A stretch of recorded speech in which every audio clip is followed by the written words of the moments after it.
স্বামী স্ত্রী ঘুমাচ্ছিল। হঠাৎ করে সকালবেলা স্বামী জাগ না পেল আগে, বউকে ডাকলোই না। বউকে চুপ করে এভাবে শুয়ে রাখলো, আর একভাবে বউকে রেখে ভাইটা চলে গেল বাহিরে। আর মা এদিকে উঠছে, মা ডাকছিল, মা অন্ধ, চোখে দেখে না। বলল, মা কি বলো, টয়লেটে যাব আমি। আর তখন এই ছেলেটা মাকে ধরে ধরে আস্তে করে উঠালো, উঠো মা, চলো চলো। আর মাকে ধরে ধরে নিয়ে তখন ওয়াশরুমে যাচ্ছিল।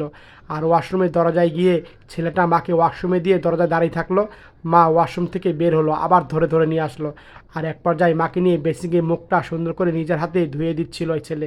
মুখটা মুছিয়ে দিল, আর তারপরে মাথা আশ্রয় দিল চিরুনি দিয়ে এক পর্যায়ে। আর তখন চশমাটা পরিয়ে দিল। মা তুমি থাকো, একটা চুমো দিল। পাকঘরে গেল, ছেলে চা তৈরি করছিল মার জন্য। এক পর্যায়ে মার জন্য চিনি দিল। আর এদিকে বউ দৌড়ে আসলো, দেখলো কিরে সব কিছু গুছানো সময় হয়ে গেছে, কে করলো। আর এদিকে মার জন্য চা বানিয়ে নিয়ে আসলো।